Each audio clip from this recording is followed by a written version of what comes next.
خواتین حضرات السلام علیکم، اور رات گئے کی ایک اور نشست میں آپ کا آنا مبارک ہو۔ مشہور مغربی فلاسفر ڈارون کو عمر کے آخری حصے میں یہ افسوس رہا کہ اوائل عمری میں جو اس کو شعر و شاعری سے شغف تھا وہ اس کی دیگر زندگی کی مصروفیات کے باعث جاری نہ رہ سکا، اور اس کے خیال میں عمر کے اس حصے میں اس کے جذبات مردہ ہو چکے ہیں۔ اور پاکستان کے نامور سائنسدان ڈاکٹر سلیم الزمان صدیقی سے جب ان کی ایک طالبہ نے یہ شکایت کی کہ ہر بار تجربہ گاہ میں نیپتھلین کی کرسٹلائزیشن کا تجربہ ناکام ہو جاتا ہے، تو ڈاکٹر صاحب نے فرمایا تم غالب تو پڑھتی نہیں ہو، خیالات میں کرسٹلائزیشن کہاں سے آئے؟ یہ شعر کیا ہے؟ الہام کی وہ کیفیت جب مضامین خیال غیب سے نازل ہونا شروع ہو جائے، یا محض تک بندی و قافیہ پیمائی؟ اور یہ شاعر کون ہے؟ اندلیب گلشن نافریدہ یا محض عروض و تختی کا ہنر شناس؟ کرافٹ کتنا اہم ہے اور خیال کا مقام کیا ہے؟ کیا مضمون از خود کافی ہے یا اظہار کو سلیقہ بھی چاہیے؟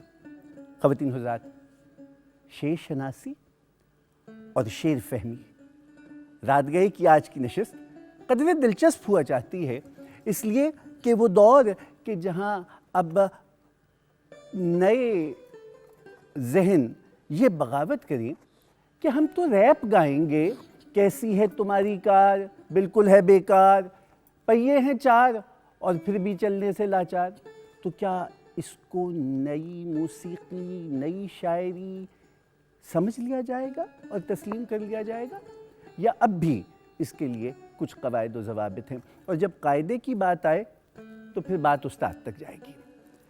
ڈاکٹر خورشید رضوی صاحب، آپ عہد حاضر میں اردو شاعری کا ایک بہت محترم حوالہ تو ہیں، لیکن آپ استاد ہیں، اور شعر پہ جتنی آپ کی گرفت ہے، آج میں آپ کے سامنے طالب علم ہوں اور میں آپ سے جاننا چاہتا ہوں کہ یہ شعر شناسی کیا ہے، یہ شعریات کیا ہوتی ہیں، کون سے اجزاء ہیں کہ جن کے بغیر شعر نامکمل ہے اور محض تک بندی ہے؟ ویسے ہمارے ہاں ٹرکوں پہ بہت عمدہ شاعری ہو رہی ہے، اور خواتین حضرات، بات شعر کی ہو تو وہ شعری کیا کہ جو گایا نہ جائے، گنگنایا نہ جائے، جس میں موسیقیت نہ ہو، جھنکار نہ ہو۔ اور آج ایک ایسی ہی سروں کا گلا لیے، وہ جو کہتے ہیں نا کہ ہونہار بروا کے چکنے چکنے پات، یا باپ پہ پوت پتا پہ گھوڑا، بہت نہیں پر تھوڑا تھوڑا، سو استاد سلامت علی خان کا پوتا اور اتنے بڑے شام چوراسی گھرانے کا نام شجاعت علی خان، جتنے خوبصورت ہیں اتنے ہی خوشگلو ہیں، ہمارے پروگرام میں پہلے تشریف لا چکے ہیں اور بہت عمدہ گایا ہے، اور اب چونکہ استاد بھی سامنے ہیں تو آج یہ سمجھیے کہ آپ کا اور میرا، ہم دونوں کا امتحان ہے۔ ڈاکٹر صاحب، شعر کیا ہے؟ ہاں، یہ بڑا ہی ایک ہاتھ نہ آنے والا ایک سوال کیا آپ نے۔ ہر لطیف چیز اس کی تعریف کرنا، اس کو ڈیفائن کرنا ازحد مشکل ہوتا ہے۔ اقبال جیسا عظیم شاعر وہ کہتا ہے کہ سخن میں سوز الہی کہاں سے آتا ہے؟ یہ چیز وہ ہے کہ پتھر کو بھی گداز کرے۔ واہ! وہ بھی اس سوال کرتے ہیں کہ سخن میں یہ سوز آ کہاں سے جاتا ہے، اور یہ بڑے بڑوں نے یہ سوال کیا ہے۔ سخن فہمی کیا ہوتی ہے؟ آپ شعر کو وصول کیسے کر سکتے ہیں؟ جیسے آپ نے فرمایا، کیا اس کے کچھ قواعد و ضوابط ہیں یا وہ ان سے بالاتر ایک چیز ہے؟ اگر ہم آغاز کریں بات کا اس چیز سے کہ سخن فہمی کو، سب سے پہلے تو یہ سمجھنا چاہیے کہ سخن فہمی ایک خاص قدر یا ایک ویلیو یا ایک چیز ہے۔ مجھے اس موقع پہ فارسی کا ایک آدھ شعر یاد آ رہا ہے۔ اب تو اردو کے شعر بھی اجنبی ہوتے چلے جا رہے ہیں، لیکن میرے خیال سمجھائیں گے، کوئی حرج نہیں۔ صاحب کا ایک بڑا مشہور شعر ہے، صاحب دو چیز میں شکنت قدر شعر را، تحسین نا شناس و سکوت سخن شناس۔ کہ صاحب دو چیزیں ایسی ہیں جو شعر کا مرتبہ گرا دیتی ہیں. ایک تو یہ کہ کوئی نہ سمجھنے والا اس کی تعریف کرے, واہ اور ایک یہ کہ سمجھنے والا خاموش رہے. واہ. تو تحسین ناشناس جو نہیں سمجھتا اور اس کی داد دے رہا ہے, اور سکوت سخن شناس جو سخن شناس ہے, جو شعر کو سمجھتا ہے, وہ خاموش ہے. تو ان دونوں چیزوں سے اس کا مرتبہ گھٹتا ہے. تو سخن شناسی یا سخن فہمی ایک ایسی قدر ہے جس کو آپ ایفرٹ سے بھی حاصل نہیں کر سکتے.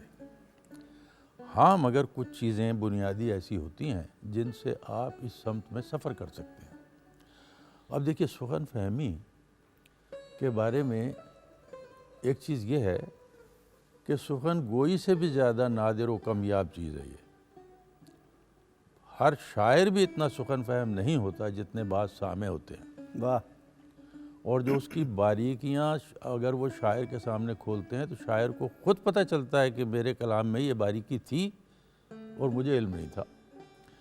غالب جیسا آدمی, جنہوں نے کہیں اپنے خط میں لکھا ہے کہ 70 برس کی عمر ہے اور بے مبالغہ 70,000 آدمی خواص میں سے میری نظر سے گزرے ہوں گے, عوام کا تو کوئی شمار ہی نہیں.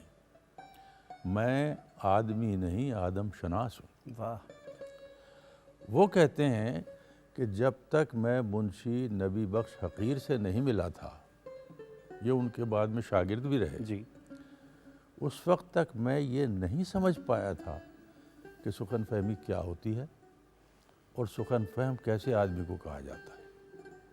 انہوں نے منشی نبی بخش حقیر کو یہ ایک بہت بڑا ٹریبیوٹ پیش کیا اور اس میں کہا کہ یہ ایک مشہور ہے کہ خدا نے حسن کے 2 ٹکڑے کیے, ایک حضرت یوسف علیہ السلام کو دے دیا اور دوسرا جو ہے باقی تمام عالم میں تقسیم کر دیا. تو کہلے کچھ عجب نہیں کہ سخن فہمی کے بھی 2 ٹکڑے کیے ہوں, اور آدھا ٹکڑا تو نبی بخش حقیر کو دے دیا اور باقی آدھا ساری خلقت میں تقسیم ہوا.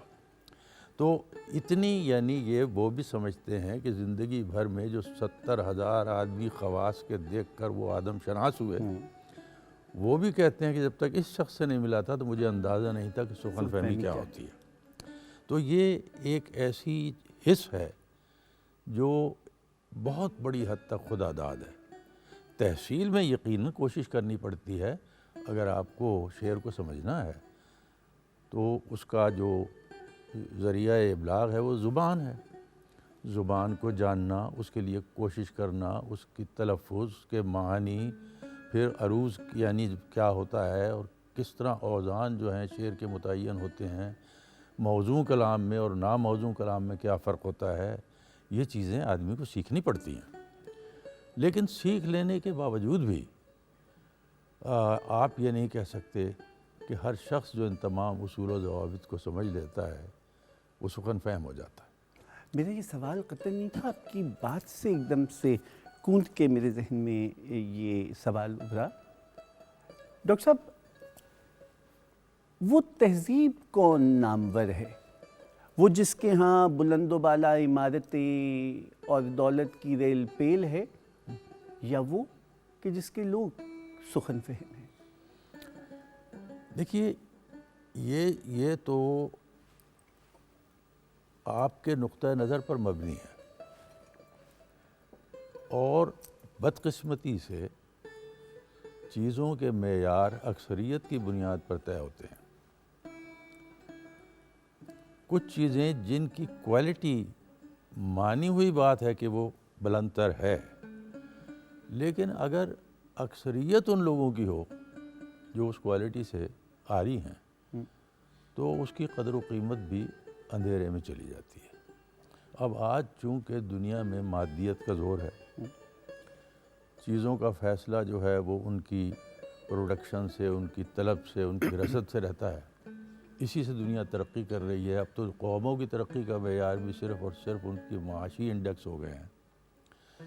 تو اس لیے آج تو اسی کا ایک چلن ہے, لیکن حقیقت یہ ہے کہ جو سوچنے والے لوگ ہیں انہوں نے اقوام کی ذہنی ثروت کو ناپنے کے لیے اس سے مختلف پیمانے مقرر کیے ہیں، اور وہ یہ کہتے ہیں کہ جن لوگوں کے باطن میں کوئی گہرائی ہوتی ہے، ایک کلچر ہوتا ہے، ایک شائستگی ہوتی ہے، اس کے اندر کچھ صفات ہوتی ہیں، اور وہ کلچر ہے، وہ ہیومن کوالٹی جو ہے، جو انسان کی اس کی جو ایک معیار ہے اس کو بلند کرتی ہے۔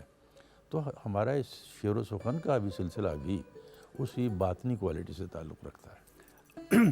آپ نے فارسی کا شعر ارشاد فرمایا تھا، مجھے ناصر کاظمی یاد آ گئے کہ بزم سخن بھی ہو سخن گرم کے لیے، اور طاؤس ناچتا ہو تو جنگل ہرا بھی ہو۔ جی جی جی۔ تو ہم پہلے ایسا کیے لیتے ہیں کہ یہ طے کرتے ہیں کہ مضمون یا کرافٹ، سب سے پہلے مضمون کی طرف آتے ہیں۔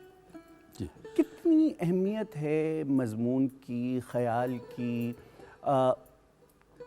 مجھے نجیب عارف کی کتاب میں نے پڑھا تھا کہ انہوں نے یہ کہا کہ جب ہر ایک خیال کا کوئی نہ کوئی پروٹوٹائپ کائنات میں پہلے سے موجود ہے تو پھر نئی بات کیا ہے؟ ہاں، نئی بات تو کچھ نہیں ہوتی۔ انگریزی میں کہتے ہیں نا there is nothing new under the sun۔ تو اس اعتبار سے تو نئی نہیں ہوتی، اور یہی جو آپ نے بات فرمائی ہے، دیکھیے مضمون جو ہے نا، میری ذاتی رائے میں مضمون جو ہے وہ شعر کا بنیادی عنصر نہیں ہے۔ وہ مضمون تو نثر میں بھی بہت عمدگی سے ادا کیا جا سکتا تھا۔ اچھا، اسی مضمون کو مختلف لوگوں نے ادا کیا ہے، ہر ایک کے شعر میں وہ تاثیر نہیں ہوتی۔ اس کا مطلب ہوا کہ مضمون سے الگ ایک چیز ہوتی ہے شعر میں جو اس کو لیتی ہے۔ اب دیکھیے میں آپ کو ایک مثال دیتا ہوں۔ غالب کا شعر ہے، ہم وہاں ہیں جہاں سے ہم کو بھی کچھ ہماری خبر نہیں آتی۔ اپنی جگہ یہ شعر بہت بلند، بہت عمدہ، بہت بلیغ، بہت پائے کا شعر ہے، لیکن میں محسوس کرتا ہوں کہ جب اسی موضوع پر میر نے ایک شعر کہا ہے، بے خودی لے گئی کہاں ہم کو، دیر سے انتظار ہے اپنا۔ واہ واہ! اچھا، اب یہاں جا کر محسوس ہوتا ہے کہ بات وہی ہے، لیکن یہاں اور بھی گمبھیر ہو گئی ہے۔ جی، یعنی اس شعر کے اونچا ہونے میں کوئی شک نہیں، لیکن میر کے اس شعر میں جو کیفیت ہے وہ کیفیت اس شعر میں نہیں ہے۔ اچھا، وہ شعر آپ کو واہ واہ پر مجبور کرتا ہے، یہ شعر آپ کو خاموش ہو جانے پر مجبور کرتا ہے۔ تو مضمون ایک ہی ہونے کے باوجود اس کے کہنے کا جو سلیقہ ہے، جس کا خود شاعر سوال کر رہا ہے، سخن میں سوز الہی کہاں سے آتا ہے، تو یہ ایک چیز خدا داد ہے جو کسی وقت بہت بلندی پہ نکل جاتی ہے، کسی وقت ہاتھ نہیں آتی، اس شاعر کے بھی ہاتھ نہیں آتی۔ ڈاکٹر صاحب، کیفیت ہے کہ وہمہ تھا، خیال تھا، الہام تھا یا وہی تھی؟ اس سب میں جو شاعر کا تخیل ہے اسے کہاں رکھیں گے؟ جی، ایک الگ کیٹیگری ہے، کیونکہ مضمون سے بھی پہلے تو خیال تھا۔ ہاں ہاں جی ہاں۔ اب دیکھیے میرا تجربہ تو یہ ہے کہ مضمون سے بھی زیادہ اہم شعر میں آہنگ ہوتا ہے۔ بڑے شاعر کا آہنگ بڑا ہوتا ہے، لہجہ، اس کی ایک ریزوننس ہوتی ہے، اس کی ایک ساؤنڈ ہوتی ہے، اس کی ایک گونج ہوتی ہے، اس کے لہجے میں ایک آہنگ سے مراد یہ ہے کہ جس کیفیت میں، جس ٹیمپو سے وہ شعر کہہ رہا ہے، وہ سب سے اہم ہوتی ہے۔ بعض اوقات ایسا بھی ہوتا ہے، اب یہ اس کی جب مضمون کی بات چھڑی تھی، کہ شعر کے مفہوم سے بھی پہلے آپ تک اس کی تاثیر پہنچتی ہے۔ جیسے سپر سونک طیارہ ہوتا ہے نا، تو اپنی آواز سے بھی آگے ہوتا ہے، یہ آواز بھی پیچھے رہ جاتی ہے، سپر سونک چونکہ ہے، اس لیے آواز بعد میں آتی ہے، طیارہ پہلے آ چکا ہوتا ہے۔ تو یہ اب مثلاً دیکھیے، دلی میں ایک مرتبہ ایسا ہوا کہ جو طرحی مصروں پہ طبع آزمائی ہوتی تھی، اس میں ہزاروں شعر کہے جاتے تھے اور اکثر بیکار ہوتے تھے بالکل، وہ آپ یاد ہی نہیں رکھ سکتے۔ شاہ نصیر جو استاد تھے، استاد ذوق کے، انہوں نے ایک زمانے میں ایک زمین نکالی تھی جس کے اندر ردیف اور قافیہ تھا، خس کی تیلیاں، قفس کی تیلیاں وغیرہ وغیرہ۔ تو ان کی اس سے یہ ہوا کہ جی یہ تقریباً 1.5-2 سال تک یہ مصرع طرح ہر مشاعرے میں رکھا گیا، مشکل بھی تھا، اور اس میں سینکڑوں شعر کہے گئے، ایک دوسرے پہ پھپتیاں بھی کسی گئیں۔ گرچہ قدیل سخن کو منڈ لیا تو کیا ہوا، ڈھانچ میں تو ہیں وہی اگلے برس کی تیلیاں۔ اب یہ اس طرح کی چیزیں ہوتی رہیں۔ ذوق نے بھی اس میں ایک طویل غزل کہی ہے جو ان کے دیوان میں موجود ہے، اور اس میں اکثر مشق سخن ہی ہے وہ، مگر اس میں ایک شعر ایسا ہے کہ میں نے جس دن سے اس کو پڑھا ہے اور آج بھی جب اس کو پڑھتا ہوں مجھے ایک حیرت کا سامنا ہوتا ہے، اور میں آج تک یہ کوشش ہی نہیں کر سکا کہ یہ اس نے کہا کیا ہے۔ یقین کیجئے کہ اس کے مضمون پر غور کرنے کی فرصت نہیں ملتی، اس کی حیرت پہلے طاری ہو جاتی ہے۔ وہ شعر یہ ہے کہ کارواں حیرت کا تھا شب تن کا دشت میں، کارواں حیرت کا کارواں حیرت کا تھا شب تن کا دشت میں، رہ گئیں بن بن کے آواز جرس کی تیلیاں۔ واہ! اچھا، یقین کیجئے کہ میں اب بھی ایکسپلین نہیں کر سکتا کہ اس میں استاد ذوق نے مضمون کیا باندھا ہے، لیکن اس شعر کی حیرت اور اس شعر کے اندر کوئی ایسی چیز ہے جو مجھ پر اس کے مضمون سے پہلے آ کر ہٹ کرتی ہے۔ تو اس لیے یہ ایک پراسرار چیز ہے۔ اقبال کے ہاں ایک نظم ہے نا، خفتگان خاک سے استفسار، جس میں انہوں نے قبروں میں لیٹے ہوئے لوگوں سے پوچھے ہیں کچھ سوالات، تو اس کو کہتے ہیں کہ یہاں تو ایک مصرے میں پہلو سے نکل جاتا ہے دل، شعر کی گرمی سے کیا وہاں بھی پگھل جاتا ہے دل۔ واہ! تو یہ یعنی یہ یوں کہیے آپ کہ الٹیمیٹ اپنے اس میں کیفیت میں جو یہ تاثیر سخن ہے، اس کا ہم کوئی نسخہ نہیں بتا سکتے۔ ہاں یہ ٹھیک ہے کہ جو علوم جن کا میں ذکر کر رہا تھا، بلاغت کے الگ علوم ہیں، استعارہ کیا ہے، تشبیہ کیا ہے، مجاز مرسل کیا ہے، اس میں فرق کیا ہے، کس طرح استعمال کیا جاتا ہے، کیسے یہ کلام کی بلاغت کو بڑھاتے ہیں، یہ درسی چیزیں ہیں جی، اور یہ کرافٹ ہے۔ جی یہ کرافٹ ہے، اور کرافٹ سے شعر میں صرف اتنا ہوتا ہے کہ شعر کم تر ہوتے ہوئے بھی ذرا سا باوقار نظر آنے لگتا ہے، ٹیکنیکلی ٹھیک ہے۔ جا لیکن شعر کی تاثیر، شعر کی کیفیت، جیسے میں نے ابھی عرض کیا کہ اب دیکھیے میر کے اس شعر میں جو کیفیت کیا ہے، کیفیت ہے۔ ڈاکٹر صاحب ہم مضمون پہ بات جاری رکھیں گے، جیسے ابھی آپ نے یہ تیلیاں والا جو یہ عہد آیا اور اس کے بعد جو حالی کو مقدمہ شعر و شاعری لکھنا پڑا، اس طرف جائیں گے، لیکن اب ذرا صاحبزادے کا امتحان لیتے ہیں اور دیکھتے ہیں کہ شعر کو سر میں ڈھالتے ہوئے یہ کہاں بے وزن ہے یا باوزن ہے۔ شجاعت، آپ کیا سنا رہے ہیں ہمیں؟ سر پہلے تو آپ کا بہت شکریہ، اور بہت اچھا لگ رہا ہے، اتنی پریسٹیجیس پرسنالٹیز آج ہمارے درمیان ہیں۔ Thank you very much for giving me opportunity. آج تھوڑا سا راگ درگا کی ایک بندش میں استاد سلامت علی خان دادا جی نے یہ بنائی، تو میں پیش کرنا چاہوں گا۔